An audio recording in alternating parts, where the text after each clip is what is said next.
안녕하세요. 2월 23일 수요일입니다. 2월 달도 그럭저럭 이렇게 또 끝을 향해서 달려가고 있습니다. 2월은 또 28일까지밖에 없어가지고 금세 2월도 저물게 생겼습니다.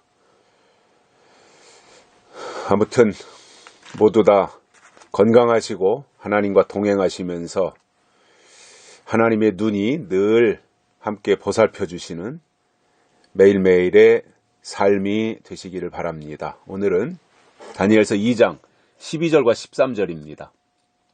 왕이 이로 인하여 진노하고 통분하여 바벨론 모든 박사를 다 멸하라 명하니라. 왕의 명령이 내림에 박사들은 죽게 되었고 다니엘과 그 동무도 죽이려고 찾았더라. 아멘. 왕의 꿈, 그리고 왕의 명령. 그 당시에 왕명은 법이죠. 왕명은 누구도 거역할 수 없어요. 왕이 사약을 내리고 죽으라고 그러면은 사약 먹고 죽어야 되는 거고요. 뭐 삼족을 멸하라고 하면 삼족을 멸해야 되고요. 이게 옛날 참 그 왕정 시대의 비극인데, 그만큼 왕권은 아주 강력했던 거지요. 여기서도 다니엘 시대에도 왕이 꿈을 찾아서 해석하라고 했는데 그 말을 들은 박수와 술객들이 왕에게 말한 것이 이것이잖아요. 아니, 지금 왕이 우리에게 물으신 것은 이건 희한한 일이다. 아니, 꿈을 말도 안 하고 해석하라고 그러면은 그게 말이 되느냐. 꿈 내용을 알려주고 해석하라고 그래야 되지. 그런데 내용도 안 알려주고 해석하라고, 꿈도 찾고 해석도 하라고 그러는 것은 이거는 불가능한 일이다. 그러면서 이걸 아주 희한한 일이다. 이것은 신들 외에는 알 수 있는 것이 아니다. 그러니 우리 보고 무리하게 꿈을 찾으라든가 그 꿈을 해석하라고 하는 요구를 하지 말라, 이거를 지금 왕에게 요청을 한 거죠. 도저히 뭐 방법이 없으니까 이건 어떻게 해볼 수 있는 상황이 아니기 때문에 그런 거지요. 그랬더니 그 말을 듣고 왕이 통분한 겁니다. 분통을 터뜨린 거예요.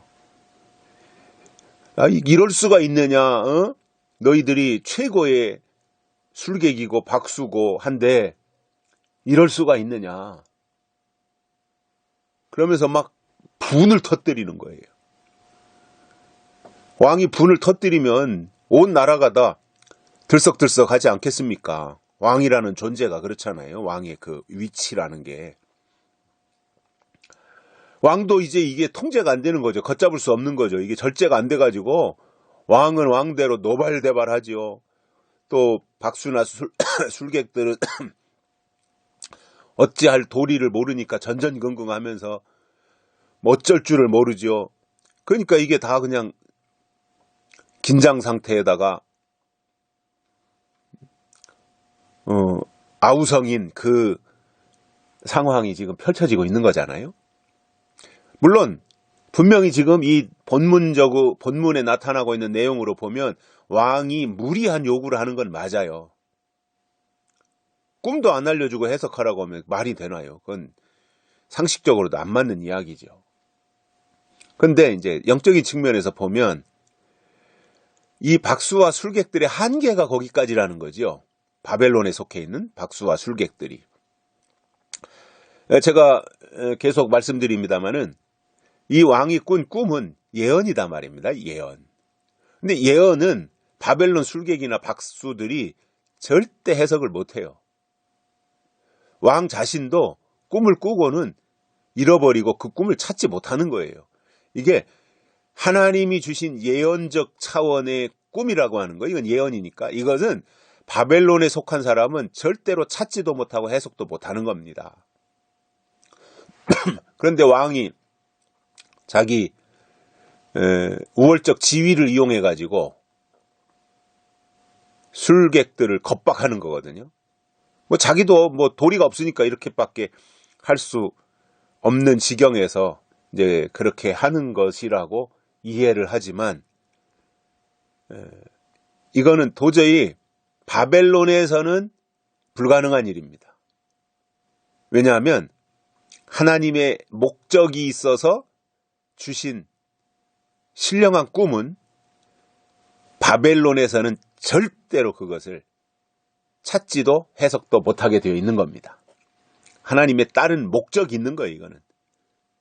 그러니까 빨리 하나님의 뜻 또는 하나님의 목적 이런 쪽으로 생각을 굳혀야 되는데 바벨론에서 또 그렇게 생각을 굳힌다는 게 쉽지 않죠.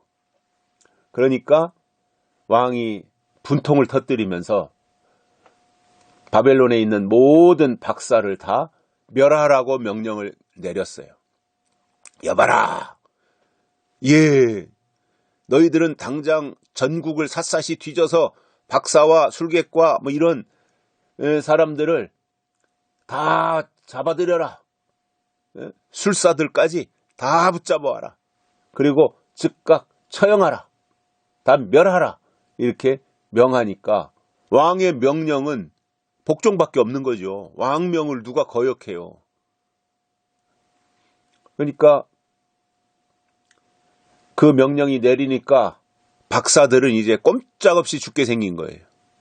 야, 이제 이게 오늘로서 내 인생이 끝나는구나. 거기에 뭐 박사들, 술객들, 술사들 많이 있었을 텐데 그들이 이제 다 이제 끝났구나.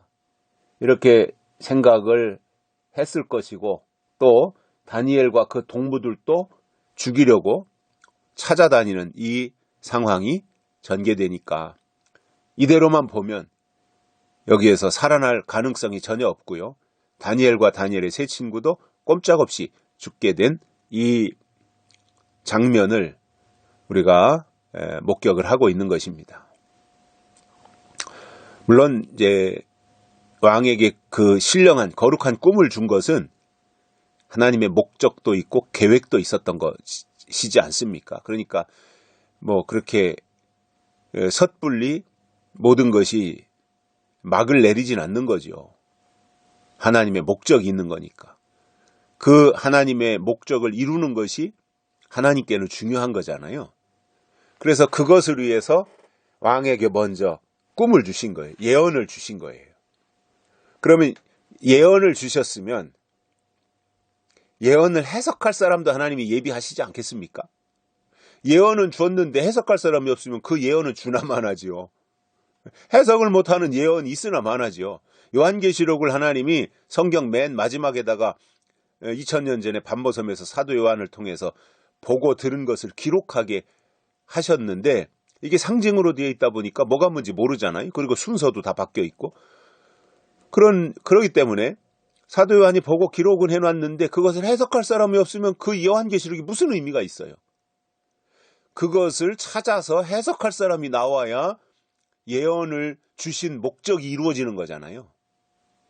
그러니까 느부갓네살 왕에게 꿈을 주신 것도 해석할 사람은 따로 예비되어 있다는 것을 우리가 알 수 있는 겁니다.